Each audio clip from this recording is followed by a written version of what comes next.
Dans un futur proche, la Terre est devenue un endroit parfait, sans violence et avec un environnement régénéré. Cependant, cela est dû à des extraterrestres appelés âmes qui ont pris le contrôle de l'humanité. Ce sont des parasites qui voyagent de planète en planète, s'insérant dans les corps de l'espèce dominante et éliminant la conscience des hôtes. Les âmes peuvent toujours accéder aux souvenirs des hôtes et se distinguent des humains normaux par des anneaux argentés dans leurs yeux. Quelques humains n'ont pas encore été capturés et se cachent pour survivre.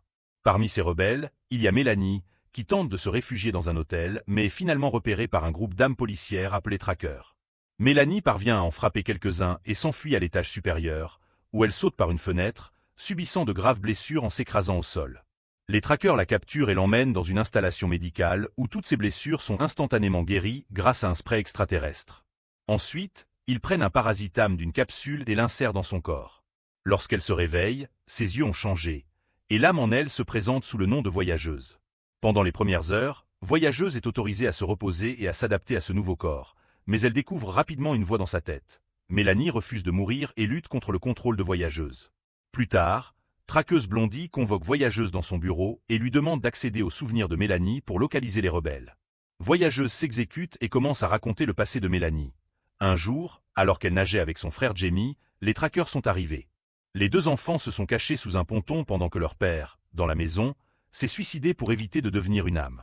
Mélanie tente d'empêcher Voyageuse de révéler ses informations, mais sa volonté n'est pas assez forte. Cette nuit-là, Voyageuse rêve des souvenirs de son hôte. Mélanie fouillait une maison pour trouver de la nourriture lorsqu'elle a été attaquée par Jared, l'occupant, qui pensait qu'elle était une âme. Il s'est rapidement rendu compte qu'elle était humaine comme lui et l'a embrassée dans son excitation, mais Mélanie l'a repoussée et s'est enfuie. Jared l'a poursuivi et après avoir prouvé qu'il était humain, lui a proposé de faire équipe. Quand Voyageuse se réveille, elle ne peut pas oublier la sensation de ce baiser. Elle dessine un portrait de Jared jusqu'à ce que Mélanie la force à lâcher le crayon. Le lendemain, Blondie trouve le dessin et gronde Voyageuse avant de lui demander plus d'informations. Voyageuse explique que Mélanie et Jamie ont commencé à vivre avec Jared à la campagne. Mélanie et Jared se sont rapprochés et sont finalement devenus un couple. Ressentir leur amour plonge Voyageuse dans une grande confusion, et Blondie lui rappelle que les désirs physiques humains sont répréhensibles. Le flashback continue. Un jour, Jared a vu les Trackers approcher, forçant le groupe à fuir dans l'espoir de retrouver les rebelles. Lors du voyage, ils se sont arrêtés dans un hôtel où les Trackers ont trouvé Mélanie. Elle s'est sacrifiée comme diversion pour permettre aux autres de s'échapper. Ensuite, Voyageuse affirme qu'elle ne peut plus accéder à d'autres souvenirs, et Blondie quitte la pièce. Cependant, un paysage reste gravé dans son esprit, qu'elle dessine immédiatement. Mélanie la convainc de déchirer le dessin pour protéger ses proches en empêchant les Trackers d'accéder à ce lieu. Pendant les jours suivants, Blondie continue d'interroger Voyageuse, qui reste silencieuse car elle a désormais ressenti l'amour de Mélanie et veut le protéger. Un après-midi, Blondie informe Voyageuse que Jared a été repéré et que les Trackers sont sur le point de le trouver. Voyageuse panique et tente d'attaquer Blondie, mais celle-ci la maîtrise rapidement et l'endort avec le spray. Plus tard, à l'installation, Blondie et un médecin concluent que Mélanie empêche Voyageuse de prendre le contrôle. Ils annoncent qu'ils vont transférer Voyageuse dans un hôte plus coopératif. Blondie prévoit de s'implanter dans le corps de Mélanie pour accéder à ses souvenirs avant de l'abandonner. Voyageuse est laissée au repos pour la nuit en attendant la procédure du matin, et Mélanie la convainc de s'échapper. Mélanie lui montre comment bloquer la porte avec une chaise et lui fait sauter du balcon pour atterrir dans une piscine. Un tracker tente de l'arrêter, mais Mélanie fait en sorte qu'il s'endorme avec le spray. Mélanie propose ensuite de voler une voiture, mais Voyageuse suggère simplement de la demander en invoquant une urgence. Un conducteur la lui cède sans hésitation, car ces extraterrestres ne commettent généralement pas de crimes et se font mutuellement confiance. Dans le bâtiment, Blondie et le médecin luttent pour ouvrir la porte et finissent par la défoncer, mais il est trop tard. En fouillant, ils trouvent dans les vêtements de Voyageuse les morceaux du dessin. Pendant le trajet, Mélanie partage des souvenirs de sa relation avec Jamie pour distraire Voyageuse et orienter la voiture vers la base des rebelles. Quand Voyageuse s'en rend compte, les deux se battent pour le volant, ce qui provoque un accident. Sans autre choix, Voyageuse laisse Mélanie la guider à travers le désert, prenant soin de marcher sur des rochers pour ne pas laisser de traces. Dans l'installation des trackers, Blondie reconstitue le dessin et identifie l'emplacement sur une carte. Elle part immédiatement en véhicule moderne et atteint le site de l'accident, mais ne trouve aucune piste à suivre. Pendant ce temps, Voyageuse continue à marcher dans le désert avec seulement une petite bouteille d'eau prise dans la voiture. Finalement, épuisée et brûlée par le soleil, elle s'évanouit sous un arbre. Elle est trouvée par Jeb, le chef des rebelles. En lui donnant de l'eau, Jeb remarque qu'elle dit « Vous nous avez trouvés », ce qui attire son attention. À ce moment-là, d'autres rebelles arrivent, mais ils ne sont pas contents. Maggie la gifle tandis qu'Ian et Kyle veulent la tuer parce qu'elle est un parasite. Cependant, Jeb les maintient à distance avec son arme et bande les yeux de Voyageuse pour l'amener avec eux. Le groupe entre dans une grotte secrète dans les montagnes, où les rebelles se cachent depuis tout ce temps. Les proches de Mélanie sont là, mais Jared la frappe immédiatement. Maggie suggère que Mélanie soit confiée au médecin des rebelles, comme les autres parasites. Jamie, choqué, n'est pas d'accord. Voyageuse est placée dans une chambre, et Jamie l'observe à travers un trou dans le toit. Mélanie demande à Voyageuse de ne pas parler de sa voix, car les rebelles pourraient penser qu'elle ment. Jared surveille sa chambre, sachant que d'autres pourraient vouloir la tuer. Quand ils arrivent, Jared commence à se battre avec Kyle, et Voyageuse sort précipitamment pour le défendre. Mais il l'ignore et continue à se battre. Ian en profite pour attraper Voyageuse et commence à l'étrangler. À cet instant, Jeb arrive et tire un coup de semonce, obligeant tout le monde à s'arrêter. Dans le couloir menant à la chambre de Wanderer, Jeb annonce qu'il est désormais interdit d'y accéder et menace de tirer sur quiconque essaierait à nouveau. Avant de partir, Jared demande à Jeb d'éloigner Jamie de Wanderer. Peu de temps après, Ian, Jared et Kyle remarquent la présence de Seker dans les environs. Finalement, le groupe abandonne les recherches faute d'indices, mais Blondie refuse de repartir avec eux. De retour avec Wanderer, elle surprend Jamie en train de l'espionner et lui explique qu'elle a pris possession du corps de Mélanie, tandis que Jeb écoute secrètement leur conversation. À ce moment-là, les hommes reviennent, et Jared rappelle à Jamie de rester loin de Wanderer, la qualifiant de maléfique. Cependant, Ian commence à douter, car les âmes ne défendent habituellement pas les autres. Dans le désert, Blondie reçoit un appel lui signalant que l'équipe de recherche fait demi-tour, ayant détecté des humains dans la région. Le matin, Jeb informe Wanderer qu'il la surnommera Wanda et l'emmène à une rivière souterraine pour qu'elle puisse se laver. Ensuite, il la conduit à leur plantation de blé, maintenue grâce à des miroirs qui redirigent la lumière du soleil à travers une ouverture dans le plafond. Pendant ce temps, les Seker commencent à survoler la zone en hélicoptère. Jeb entend les appareils et ordonne à tout le monde de fermer les miroirs juste à temps pour éliminer les reflets. Une fois les hélicoptères partis, Jeb donne son arme à Jamie pour qu'il se sente en sécurité en restant avec Wanderer, sans lui dire qu'il en a retiré les balles.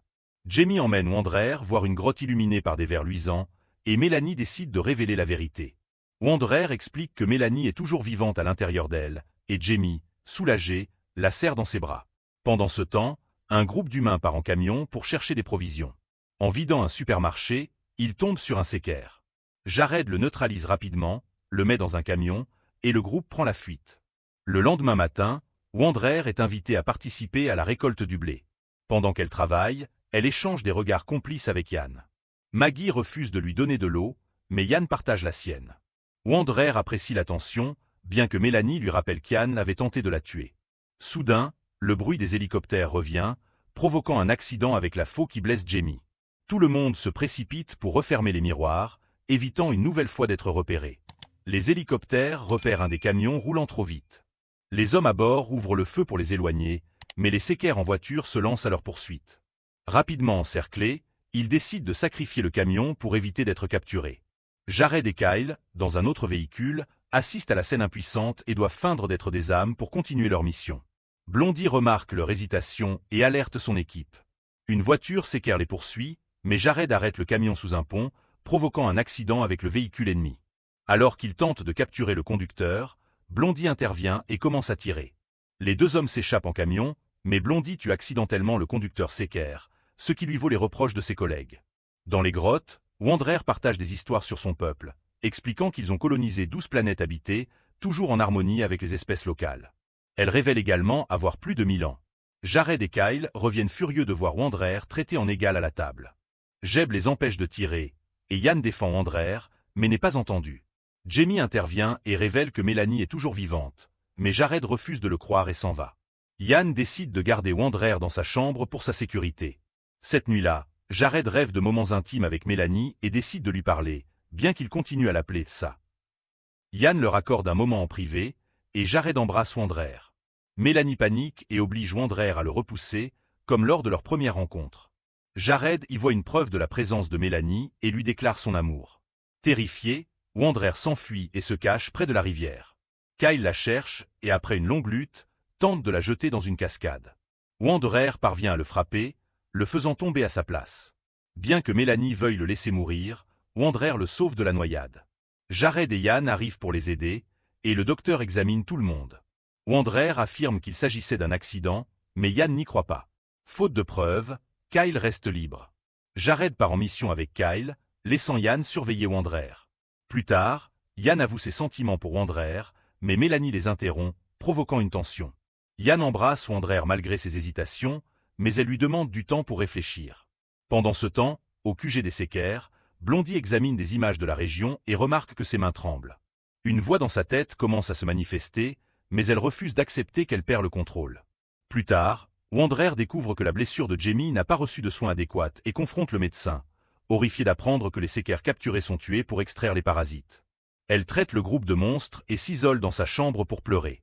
Wanderer refuse de sortir ou de manger pendant plusieurs jours, jusqu'à ce que Jeb vienne la voir et souligne que l'humanité ne se rendra pas sans résistance. Bien qu'elle veuille partir, il promet de ne plus capturer d'otages et l'informe que Jamie est gravement malade en raison de l'infection de sa blessure. Inquiète, Wanderer se précipite pour voir Jamie, mais elle n'arrive pas à communiquer avec Mélanie, qui ne répond plus. Elle ment à Jamie en affirmant que Mélanie va bien, puis court demander à Yann de l'embrasser. Rien ne l'empêche cette fois, ce qui confirme que Mélanie est partie. Cependant, Yann doute encore et demande à Jared de tenter à son tour. Lorsque Jared embrasse Wanderer, Mélanie réagit violemment, obligeant Wanderer à le mordre pour arrêter le baiser. Après avoir discuté de l'état de Jamie, Mélanie accepte qu'il faut agir. Wanderer convainc Jared de l'emmener en ville, où elle se fait intentionnellement blesser pour obtenir un rendez-vous avec un médecin. Les sprays médicaux avancés guérissent immédiatement ses blessures, et pendant que le médecin est distrait, Wanderer vole plusieurs flacons ainsi qu'une capsule pour âme. Sur le chemin du retour, elle remarque une moto mystérieuse qui les suit.